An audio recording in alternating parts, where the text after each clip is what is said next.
están? Bienvenidos y bienvenidas a este nuevo espacio multiplataforma de Clínica Alemana. En esta ocasión nos encontramos con la doctora Alejandra Rodríguez. Ella es psicóloga. ¿Cómo está, doctora? Psiquiatra, perdón. Psiquiatra, ¿cómo está, doctora? Muy bien, gracias, María José. Y también estamos con Solange Anuch. Ella sí es psicóloga de Clínica Alemana. Bienvenida. Gracias, María José. Buenas tardes. Qué gusto estar con ustedes. Bueno, con ellas conversaremos sobre un tema que quizás ha ido aumentando, que nos van a ir también explicando las doctoras cómo se ha desarrollado en el último tiempo, el tema de las crisis de pánico. Bueno, bienvenidas, gracias por estar con nosotros y ahora vamos, mientras más personas se van conectando, vamos ingresando un poquito en este tema. Doctora Rodríguez, cuéntenos qué es la crisis de pánico, cómo se define y cómo podemos detectarla. Claro. Es bien importante, María José, partir de una buena definición, si vamos a hablar ahora este rato de las crisis de pánico. A ver, una crisis de pánico es una sensación de angustia, o sea, una sensación de inquietud, de incomodidad interna, un poco difusa, que alcanza su máxima expresión en alrededor de 10 minutos y que no tiene un gatillante preciso que tú puedas identificar que genera la crisis. Y la crisis tiene un correlato físico muy importante. Los pacientes refieren taquicardia, sudoración, temblor, sensación de opresión en el pecho, sensación de hormigueo en las manos, ahogo. A veces incluso los síntomas son de tanta intensidad que los pacientes tienen una sensación de muerte inminente. Incluso puede llegar a una sensación de desrealización, o sea, esto como de mirarse desde afuera o de despersonalización. Entonces es algo muy intenso y muy desagradable y molesto. Pero usted recién nos decía que es corto el periodo, pero se debe hacer eterno para quien lo está sufriendo. Sí, efectivamente. Porque son 10 minutos aproximadamente el promedio. En su máxima expresión y ahí empieza a bajar. Ah, perfecto. Claro. Solange, y cuéntame, ¿por qué se producen las crisis de pánico? ¿Qué es lo que podría desencadenarnos el tener una crisis de pánico? Bueno, yo siempre le digo a mis pacientes que distingo dos momentos. Las primeras crisis de pánico se suscitan por una manera de vivir, por un estilo de vida. Las personas que viven constantemente abrumadas, en estrés, sobrepasadas, con problemas que no logran ni alcanzan a resolver, en algún momento van a recibir la alarma del cuerpo que no soporta más vivir así y señala que está en peligro. El cuerpo avisa antes, pero las personas suelen pasarlo por alto. Es la típica expresión de hay que aperrar, hay que seguir para adelante. Y la segunda etapa, yo diría que la clave es la palabra interpretación. La segunda etapa tiene que ver con la interpretación que las personas hacen de los hechos que les ocurren. En este caso, la interpretación de las sensaciones físicas que tienen.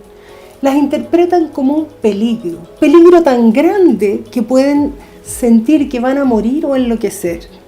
Entonces activan una alarma que vía hipotálamo activa el sistema nervioso autónomo, genera una descarga neurovegetativa. Esa descarga neurovegetativa es la responsable de que tengan los síntomas físicos, pero el cuerpo lo que está haciendo es querer ayudarte porque tú le mandaste una señal de alarma para que te defienda. Entonces genera respuestas del tipo fight or flight, lucha o huida, para que tú puedas protegerte. Entonces hay una activación errada de los mecanismos de defensa y protección del organismo y de la vida. Perfecto. Doctora, ¿y una crisis de pánico también se puede confundir con alguna otra enfermedad o con alguna otra condición? Por ejemplo, los síntomas sí, cuando están en su máxima expresión. Sí, es bien importante hacer la distinción con otras patologías médicas. O sea, por ejemplo, cuando un paciente llega al servicio de urgencia con una opresión en el pecho, si además tiene algunos factores de riesgo cardiovascular, es muy importante descartar un infarto agudo del miocardio.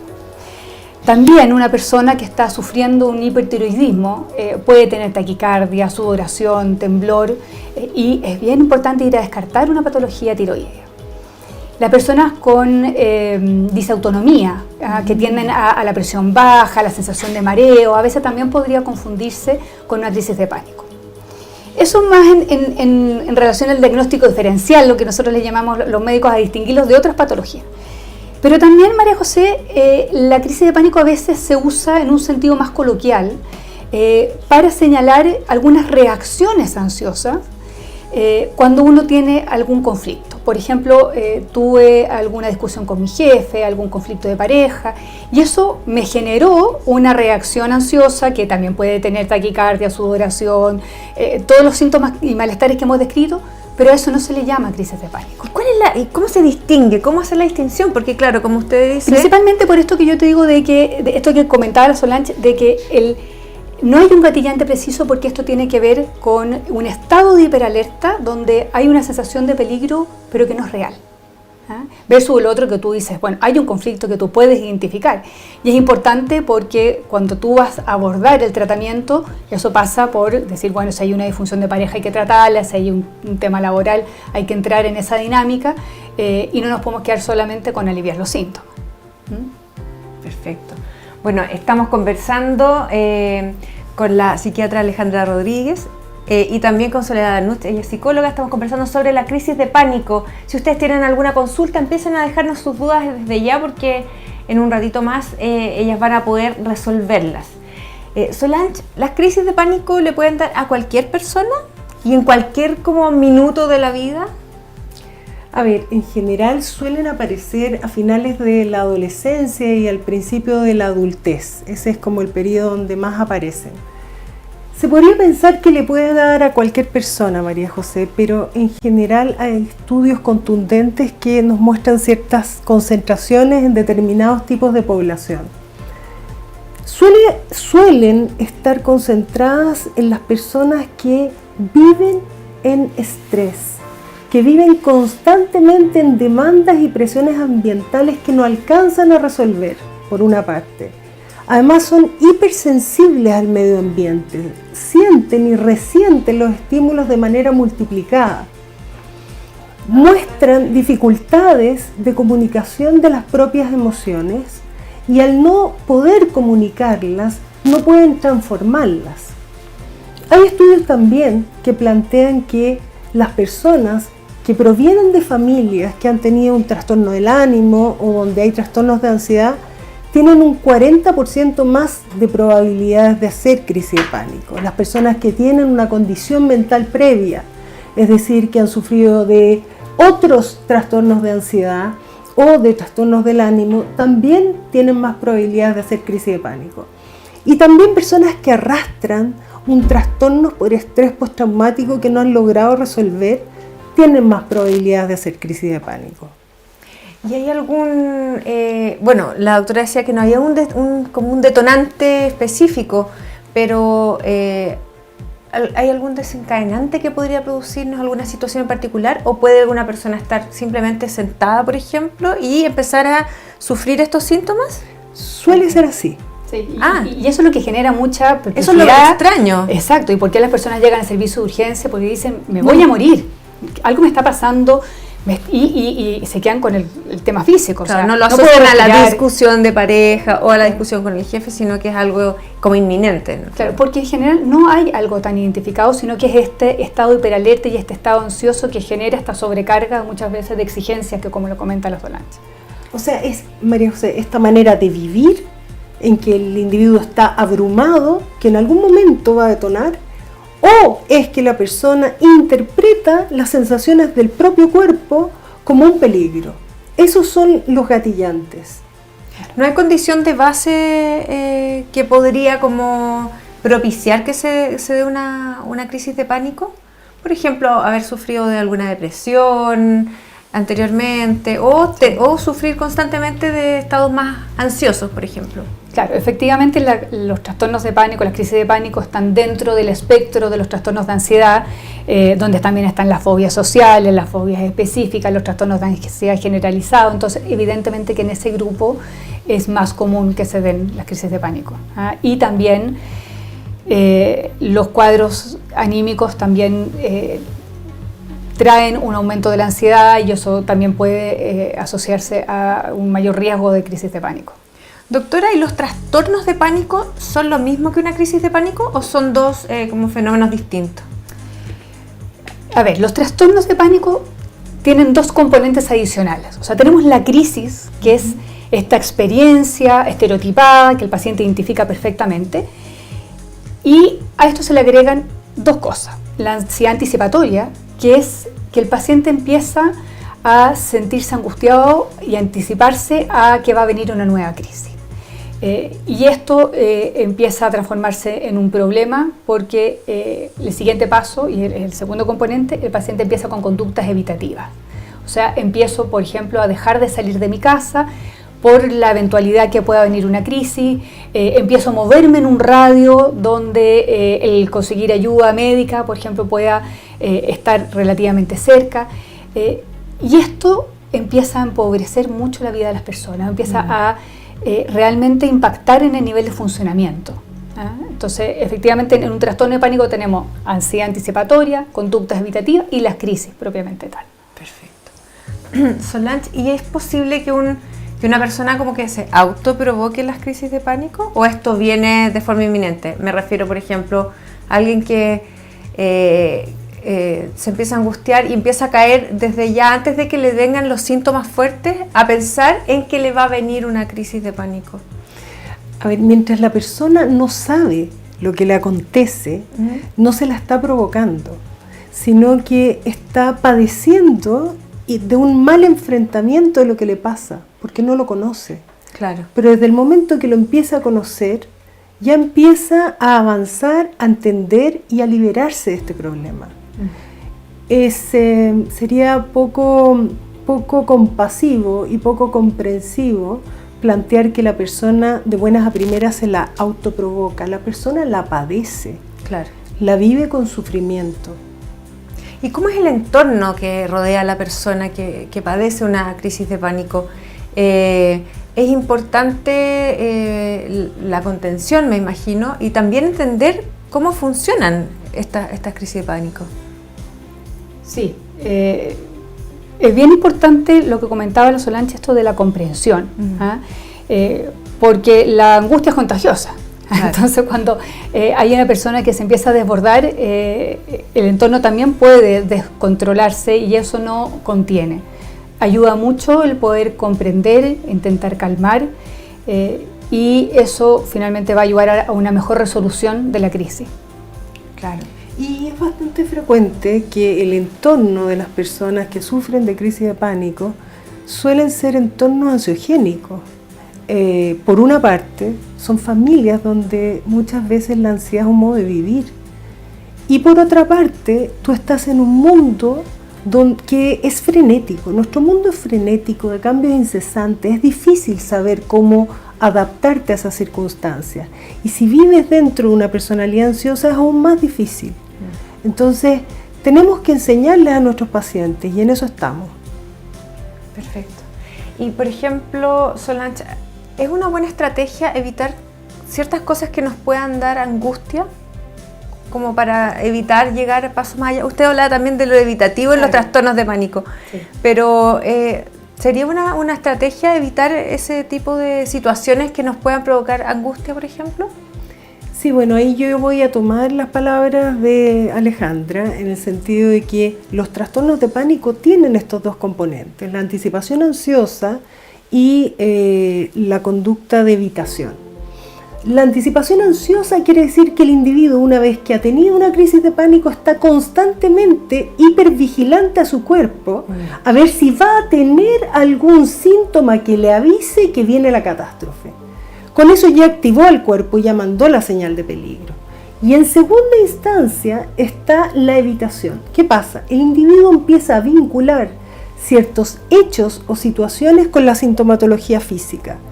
Y la primera idea que tiene es que si evita esos hechos, esas situaciones, no va a tener la sintomatología física, y efectivamente es así.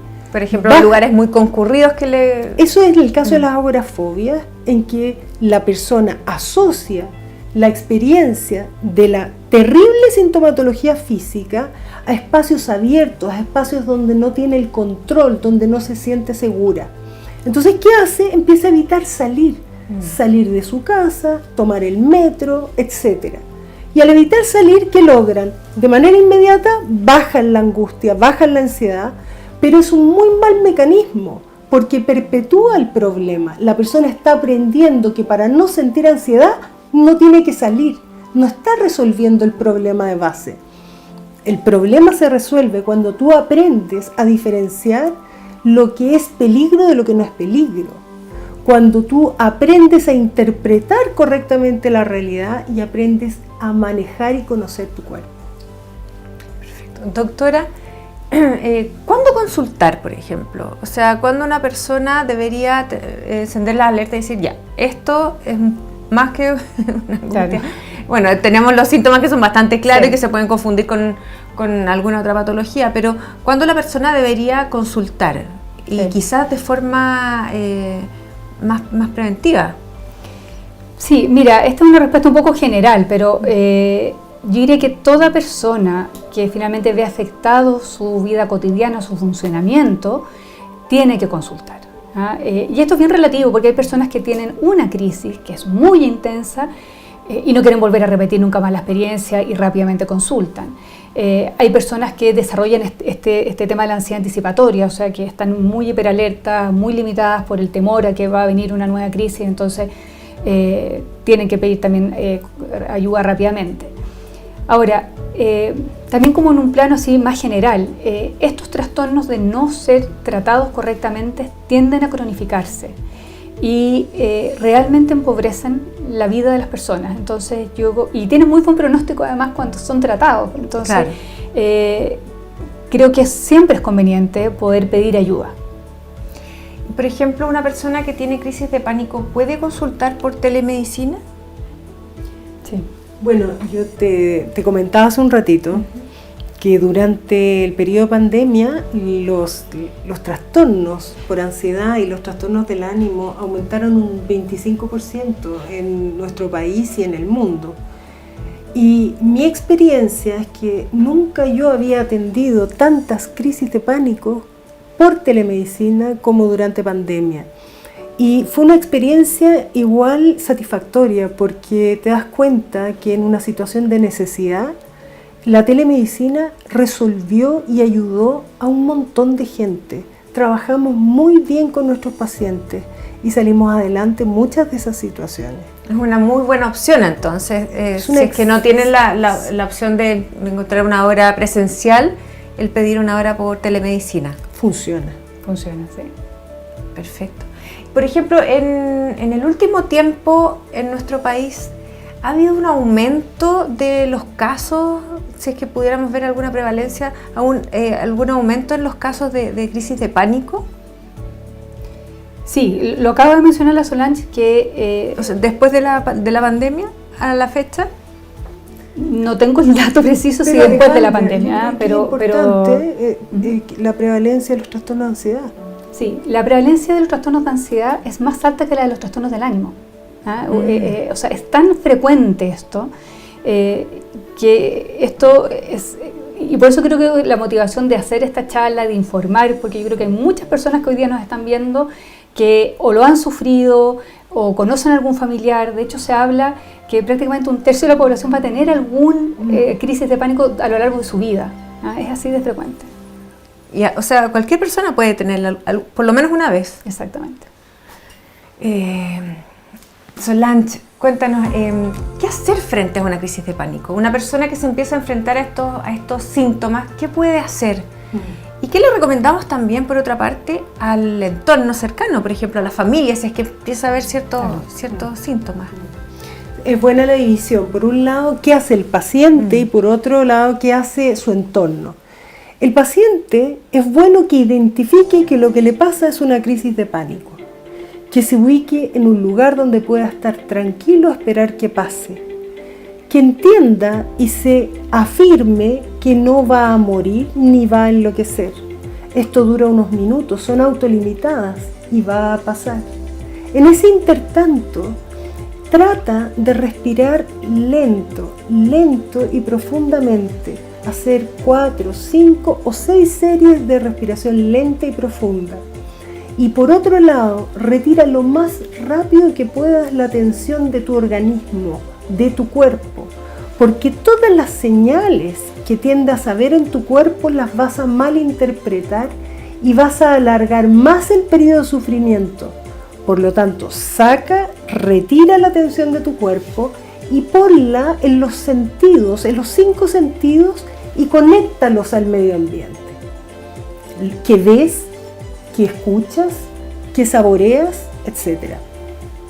Y las personas que te rodean pueden ayudar, en realidad pueden ayudar, y brindarle calma al individuo, señalándole que está teniendo también una crisis de pánico, que ellos van a estar allí para apoyarlo y acompañarlo hasta que se sienta bien. Por otra parte, invitarlo a respirar lento y profundo. Invitarlo a hacer una actividad repetitiva que le permita sacar la atención del propio cuerpo. Cosas muy simples, como por ejemplo, invitarlo a mirar el movimiento suave de subir y bajar tu brazo, que lo siga con la mirada. Y tú subes y bajas y lo invitas a que lo mire. Le pides que estampe la huella de sus pies sobre el suelo, que sienta que está afirmado en el suelo, que está conectado a la tierra y a ese momento. Y también, si es posible, estimularlo a ocupar los 5 sentidos y decirle que escuchas, que ves. Si tienes un dulce, ojalá se lo puedas dar, o algo para saborear, que saboreas. En fin, lo importante sí es que cuando esto pasa, le podamos plantear y sugerir, sin crítica alguna, con una aceptación total, que pida ayuda, que consulte, que no deje que esto siga ocurriendo una y otra vez. Esta es una pregunta para ambas. ¿Cómo es el tratamiento de una crisis de pánico? Porque bueno, acá tenemos el complemento perfecto en el fondo, nuestra psiquiatra y nuestra psicóloga. Entonces, para ver cómo podemos tratar una crisis de pánico. Claro. Vamos a dividirnos, entonces voy a abordar yo la parte más farmacológica. Y ahí yo creo que es importante hacer la distinción entre el episodio agudo, cuando una persona está viviendo la crisis. La Solange acaba de dar algunas pautas que a mí me parecen fundamentales, esto de cómo entender lo que te está pasando, esto de entender que la persona no va a morir. Y en ese momento también puede ser de gran ayuda el uso de algún ansiolítico. Algunos ansiolíticos que son de efecto más o menos rápido, que dentro de los siguientes 30 minutos va a bajar esta hiperactivación del sistema adrenérgico y por lo tanto ayuda bastante en el control de los síntomas y las molestias físicas. Ahora, los tratamientos más de largo plazo lo que buscan no solamente es abortar una crisis, sino que prevenir y evitar a que venga una nueva crisis. Y ahí los fármacos de primera línea son los antidepresivos inhibidores selectivos de la recaptura de serotonina. Tienen una excelente respuesta y son tratamientos que se prolongan por alrededor de 6 meses como mínimo, mientras se va trabajando en la psicoterapia con el paciente para irle dando más herramientas de manejo y en el fondo eso nos da un muy buen pronóstico en el largo plazo para en algún momento podernos retirar con los psicofármacos. O sea, de forma permanente se tiene esos fármacos para poder ir trabajando la parte psicológica. Exacto. Bueno, el tratamiento, como dice Alejandra, es un tratamiento de equipo, es interdisciplinario y bueno, con Alejandra tenemos harta experiencia en trabajar juntas y por eso también hemos hecho un trabajo que más adelante les vamos a contar para ofrecerles una ayuda concreta a nuestros pacientes. Bueno, la psicoterapia para los trastornos de pánico es la psicoterapia cognitivo-conductual, que es la que tiene mayor aval, mayor seguimiento y mejores resultados, ¿ya?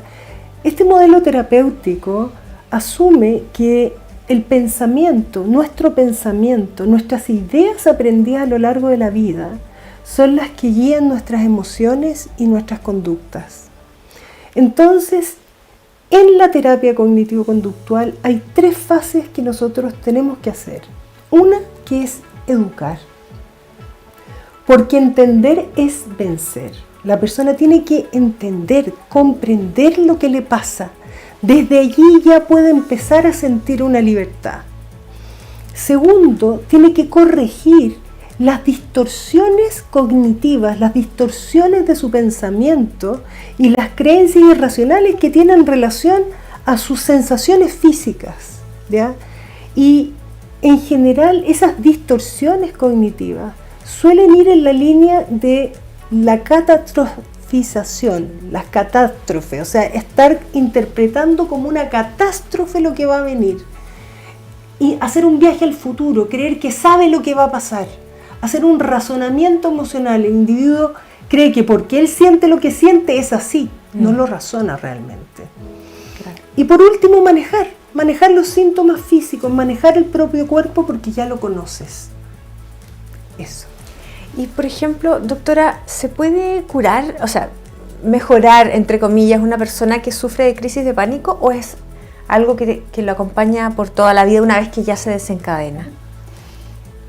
Mira, a ver, el objetivo de un tratamiento tiene que ver, yo ahí voy a recoger algunas cosas que ha mencionado Solange, tiene primero como objetivo esto de la educación, o sea, el que el paciente y su familia comprenda cuando se gatilla en esto que decíamos al principio, viene de una manera inesperada, con gran alarma física, ayuda bastante a calmar y a disminuir la frecuencia y sobre todo la intensidad de las crisis. O sea, los pacientes que ya han tenido alguna intervención de psicoterapia me dicen, me viene la crisis pero ya nunca llega a esos niveles, ya la puedo manejar mejor, entonces realmente es bien importante.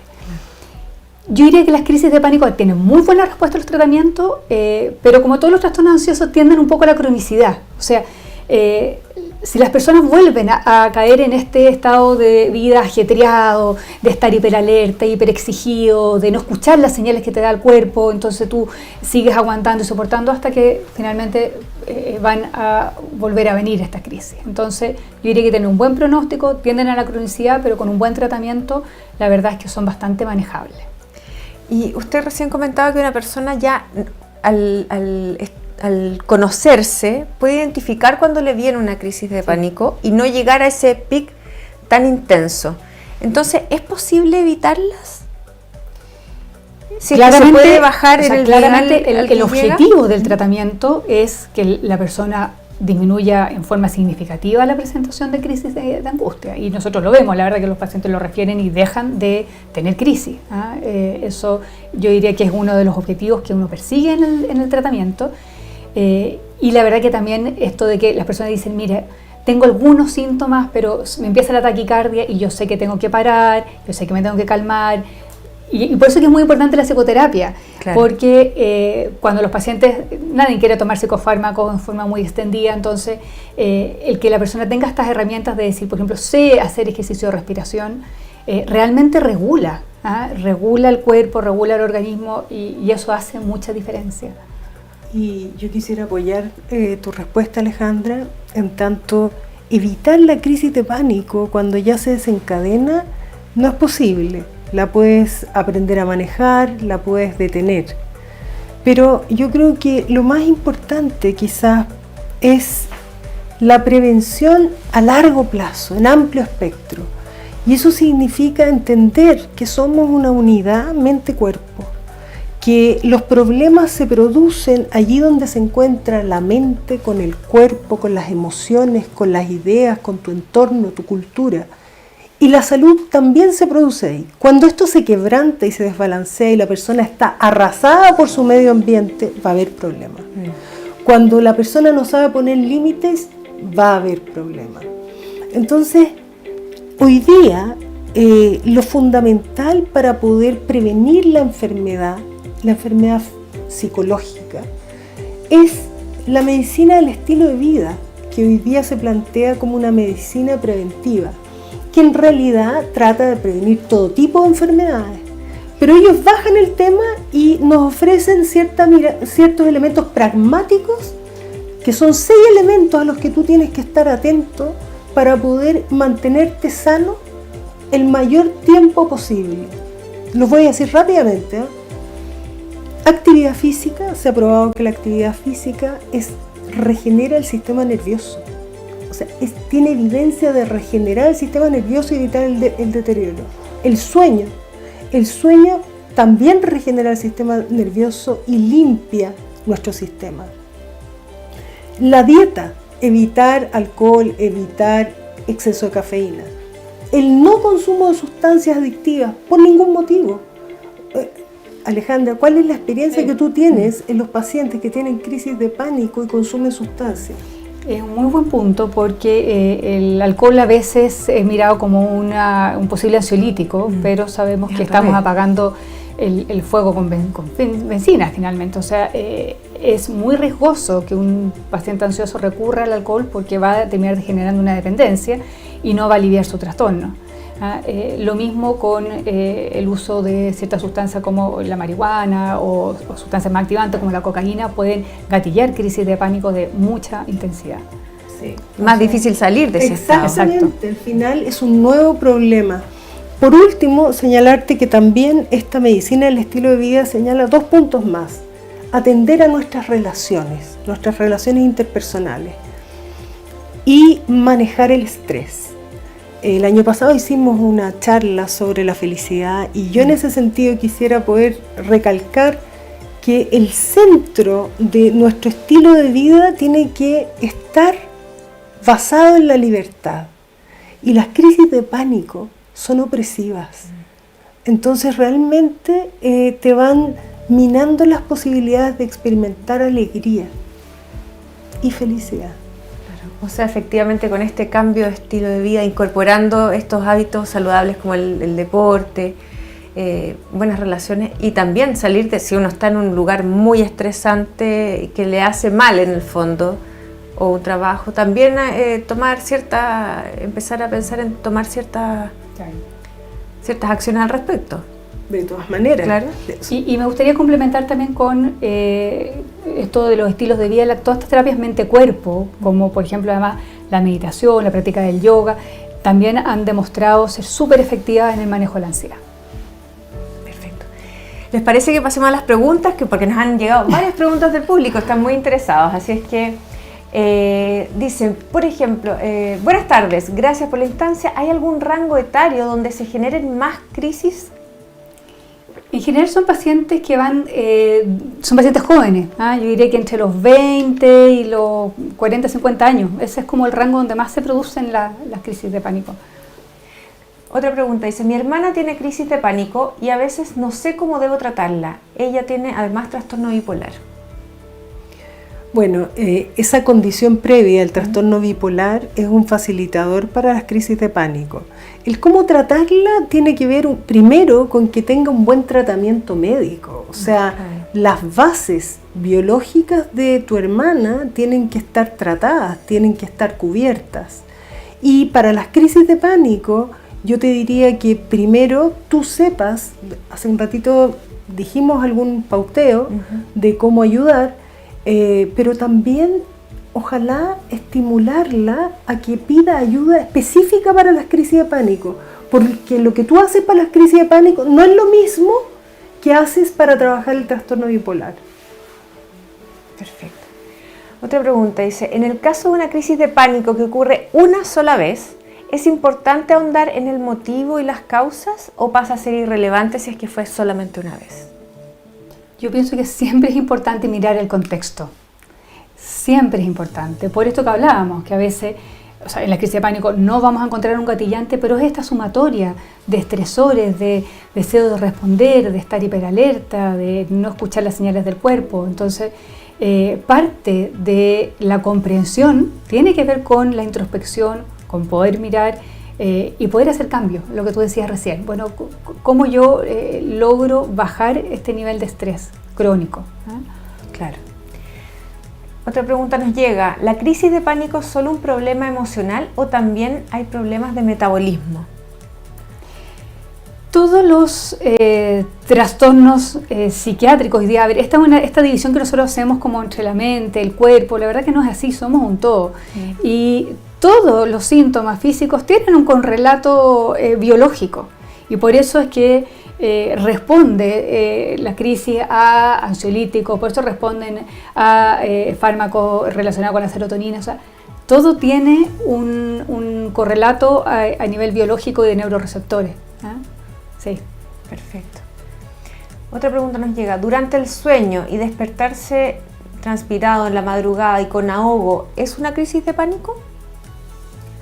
Bueno, a veces sí puede ser una crisis de pánico, pero hay que hacer diagnóstico diferencial, ¿eh? Porque Una buena historia. sí, tener una buena historia del paciente para poder discriminar y no saltarnos algún problema de otra naturaleza. Perfecto. Nos llega otra pregunta. Dice, esto nunca termina. Llevo años con crisis de pánico. El miedo más grande es que de sentir desde taquicardia, manos sudadas y desvanecimiento es cíclico.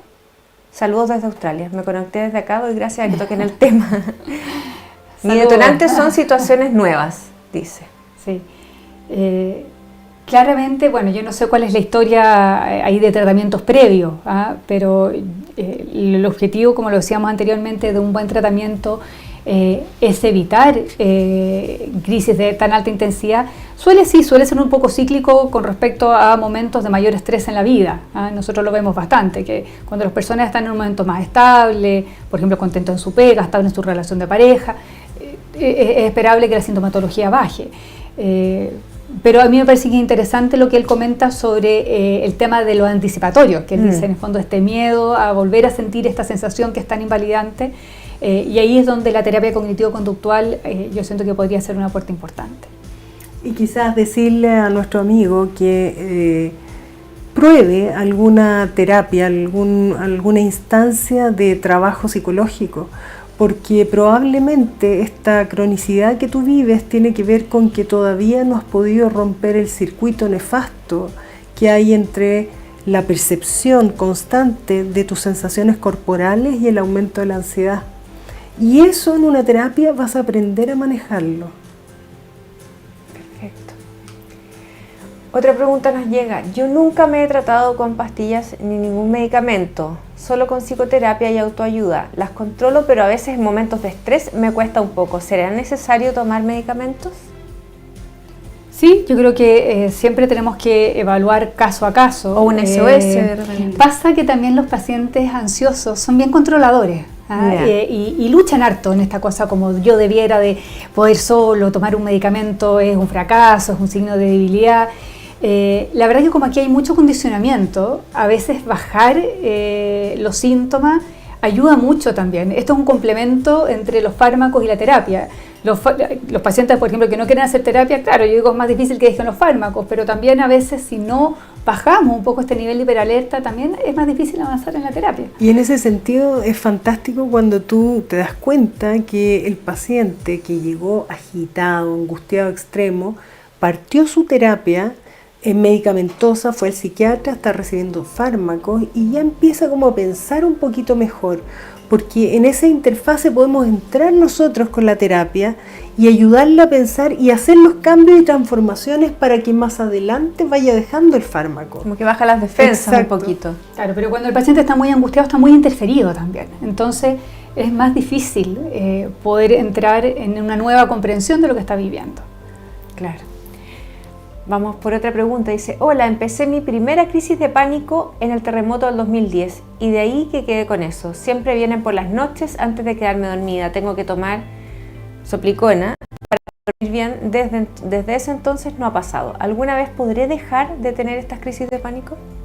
Sí, es un poco lo que hemos reiterado, que teniendo un buen complemento y un buen tratamiento, la verdad que la Sopliclona es más bien una ayuda para inducir el sueño, pero no es un tratamiento para las crisis de pánico propiamente tal. Claro. Y el tratamiento busca no solamente apagar la crisis, sino que evitar que se vuelvan a repetir. Entonces, nuevamente este complemento de los fármacos, pero también, porque esto va condicionando, o sea, ya seguramente empieza a anochecer y empieza a asociarse con como estado de alerta, me va a venir la crisis, entonces mejor... Responde como al postraumático también que había comentado. Y seguramente, ¿cierto? Claro, aquí puede haber alguna vinculación en relación a esto del terremoto, sí. Yo creo que es importante también que intentes hacer un trabajo terapéutico, porque aquí hay dos elementos, un evento gatillante real, el terremoto es real, hay un estresor, pero la respuesta natural a eso es que una vez que el estresor cede, tu estrés baje. lo que está pasando ahora es que estás en la interpretación ansiosa de muchas situaciones de la vida y hay que corregirlas para que esto no se siga generalizando. Otra pregunta, dice, mi hijo está próximo a cumplir 16 años y hace aproximadamente 2 años comenzó a tener crisis de pánico. Al principio fue terrible porque no sabíamos qué hacer cuando se le generaba. Hoy en día le dan, pero las controla, dice. ¿Realmente tiene cura? ¿Cómo se puede tratar? ¿Qué recomiendan? Bueno, aquí un poco lo que han estado como repitiendo todo el rato, ¿cierto? Sí, yo creo que aquí... Pero aquí hay un caso de un adolescente. Sí, bueno, aquí siempre es un resumen, por eso que hemos hablado tanto de la importancia del contexto en los adolescentes. Hay otros ingredientes también que tienen que ver con sus propias crisis de identitarias, por todo el proceso de crecimiento. Pero sí a mí me gustaría dar como una luz de esperanza, de que yo pienso que siempre es posible que los pacientes tengan recuperación y logren sentirse mejor.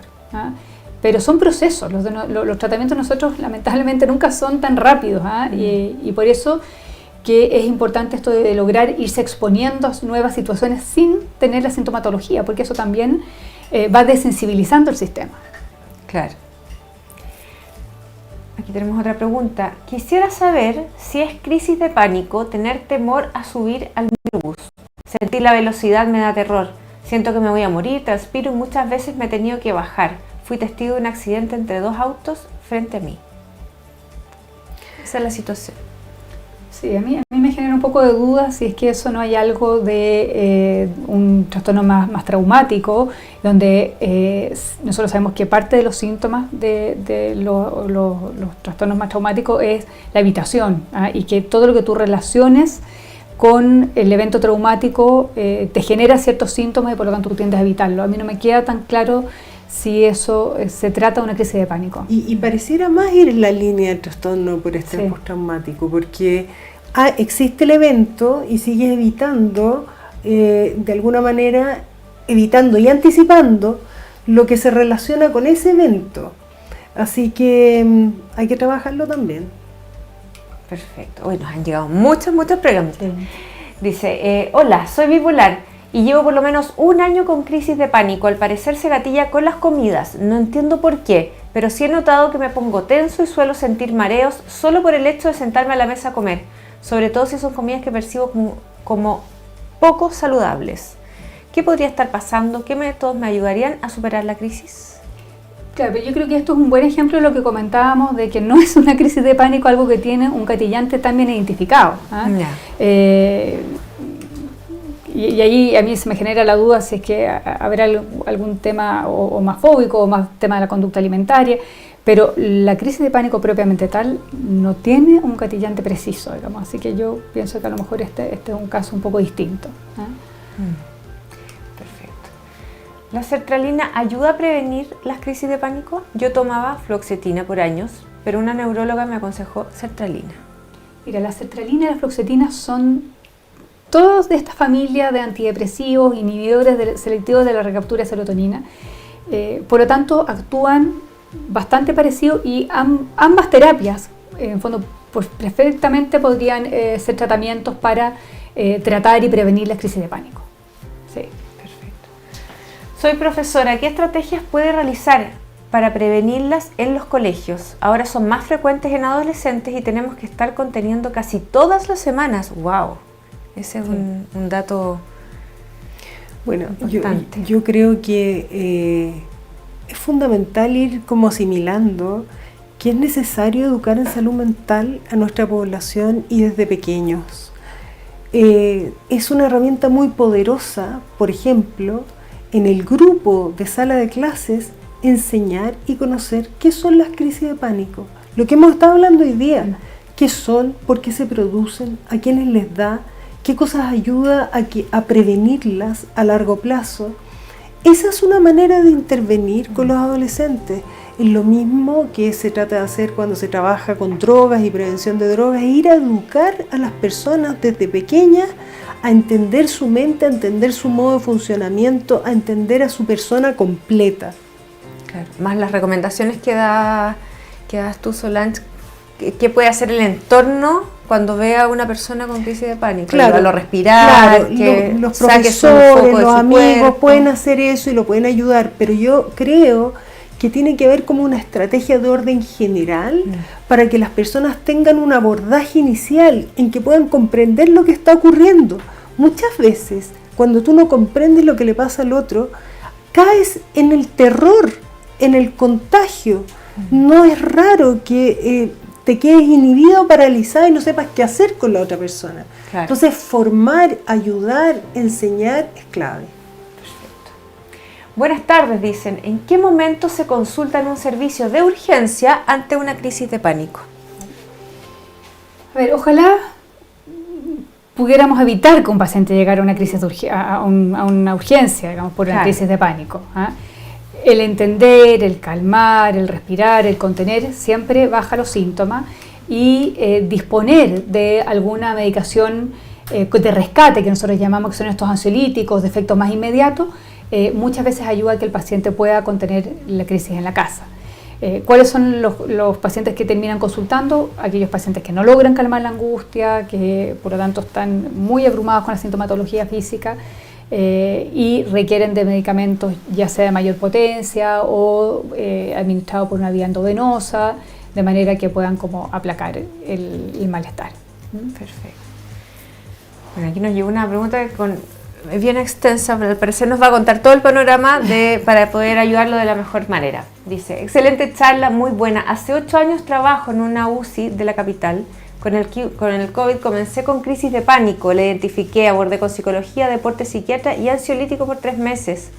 Y clonazepam, SOS. Estuve mucho mejor por 8 meses. Posteriormente me he mantenido con psicoterapia, pero últimamente he tenido factores desencadenantes laborales y familiares y volvieron las crisis.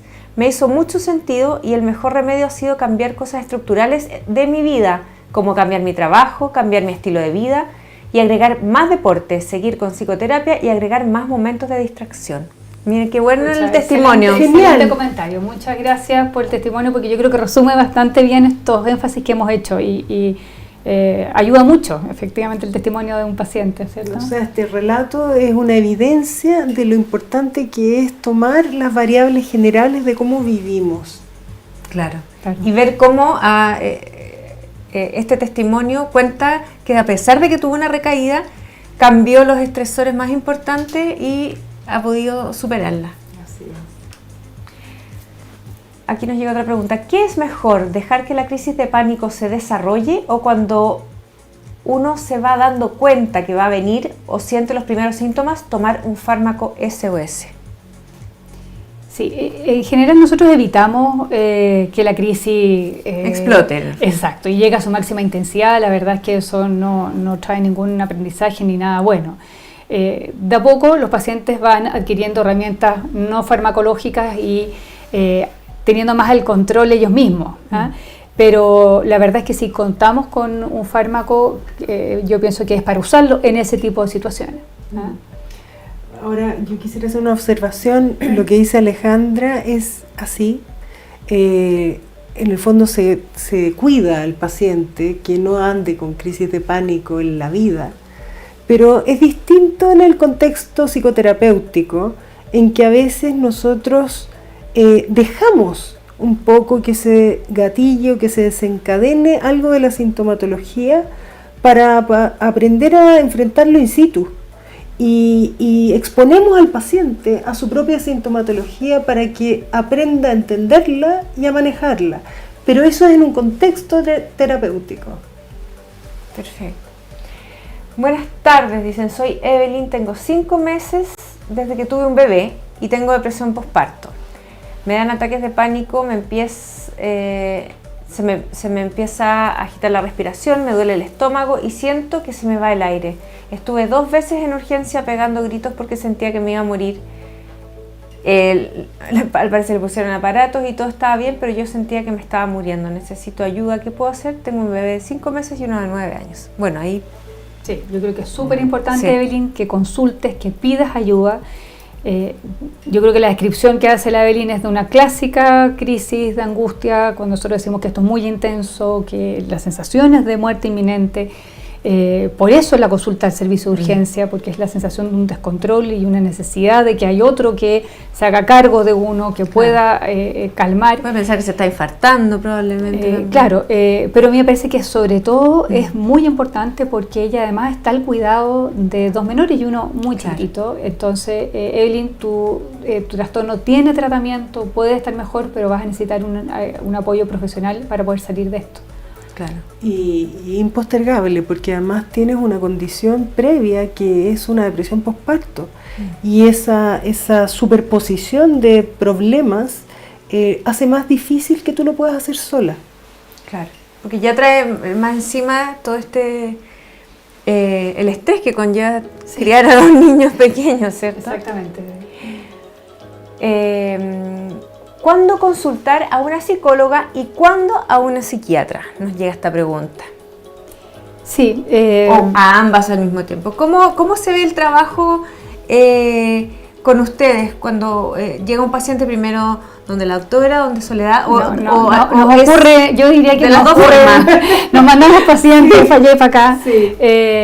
Yo creo que siempre es bien positivo tener una evaluación psiquiátrica y poder distinguir si la intensidad de síntomas requiere de un manejo farmacológico o si bastaría con la atención simplemente una terapia. ¿Por qué? Por eso que comentábamos antes, que a veces cuando el paciente está muy florido, está muy encendido por los síntomas, le cuesta trabajar en la terapia. Entonces, y también porque hay que hacer el diagnóstico. Claro. Y hay que hacer los diagnósticos diferenciales, o sea, tenemos que descartar si hay un trastorno del ánimo o si hay algún otro conflicto. O sea, yo creo que también una buena evaluación. Ahora, las psicólogas también saben hacer esa distinción de los distintos diagnósticos y hacen buenas derivaciones. Entonces, como le digo, en la práctica nos llegan por las 2 vías, digamos. Claro. Sí, ahora yo creo que el trabajo en equipo, el trabajo interdisciplinario realmente va en beneficio del paciente, porque recibir un buen diagnóstico médico desde la partida es fundamental en todo lo que va a ser el tratamiento y el pronóstico del paciente. Nosotros los psicólogos nos dedicamos fundamentalmente a la psicoterapia, a la pesquisa también, pero todo lo que es diagnóstico diferencial con cuadros médicos, en realidad lo maneja muy bien el médico, ¿te fijas? Entonces es un muy buen complemento el sentirte apoyada y complementada en tu trabajo por tu partner médico. Claro, importantísimo entonces. Lo importante es consultar en el fondo, Sí. no quedarse sin ese apoyo profesional, ¿cierto? Bueno, y la última pregunta que vamos a ver, dice, tengo una guagua y antes tomaba sertralina, pero ahora que estoy lactando me da miedo tomar fármacos. ¿Cómo se trabaja este tema con la lactancia? La sertralina es un fármaco que se puede mantener durante el embarazo y también durante la lactancia. Y es bien importante cuidar este periodo posparto porque ya la llegada de un nuevo niño a la dinámica familiar es un cambio, a veces siempre muy positivo, pero no por eso menos estresante. Y para cuidar ese vínculo, yo creo que es bien importante que la madre se encuentre tranquila y sin crisis. Entonces, yo creo que ahí la recomendación es poder mantener el tratamiento. Perfecto. Bueno, ha estado súper intenso, hartas preguntas, mucho interés por parte de nuestro público. Estamos llegando ya al final de este live. Algo para cerrar, para englobar todo lo que hemos hablado, consejo final para quienes nos han estado acompañando todo este rato. Sí, yo creo que como consejo global es, aquí hay esperanza, aquí hay un buen pronóstico, los animamos a buscar el tratamiento y en ese sentido con la Solange estamos trabajando en un proyecto conjunto de poder hacer una terapia grupal para el tratamiento de los trastornos de pánico. Va a empezar en agosto, ¿cierto? Y desde ya pueden ir los que estén interesados y sientan que esto los puede beneficiar, pueden contactarse al mail crisisdepanico@alemana.cl. En ese mail vamos a ir recibiendo las solicitudes para que sean evaluados tanto por Alejandra, por mí, para ingresar a la terapia de grupo en la que hemos estado trabajando intensamente, interesadamente, para poder realmente ayudar a un volumen de gente más grande con los beneficios que trae una terapia de grupo. Perfecto. Yo también quiero reforzar que tengan no solo esperanza, sino que tomen decisiones en relación con la esperanza. El vivir coartado y sentir que tu libertad se va achicando cada vez más, te va quitando posibilidades de ser feliz y de ir experimentando la vida. Entonces, aquí Alejandra está diciendo que hay un buen pronóstico, la literatura plantea un buen pronóstico, pero para eso tienen que consultar, tienen que pedir ayuda cuando ya nada les resulta. Perfecto, entonces, bueno, ya saben, crisisdepánico@alemana.cl para quienes estén interesados en este nuevo proyecto que están impulsando la doctora Rodríguez y también Soledad. Así es que, bueno, muchas gracias por esta conversación tan interesante. No, gracias a ti, María José, aquí y a todo el equipo. Sí, gracias María José y buenas tardes a todos, gracias por escucharnos. Estuvimos conversando con la doctora Alejandra Rodríguez, psiquiatra, y también con Soledad Nutt, psicóloga, sobre las crisis de pánico. Muchas gracias por su compañía. Por nuestra parte nos despedimos y nos encontramos en una próxima ocasión. Que esté muy bien. Hasta luego.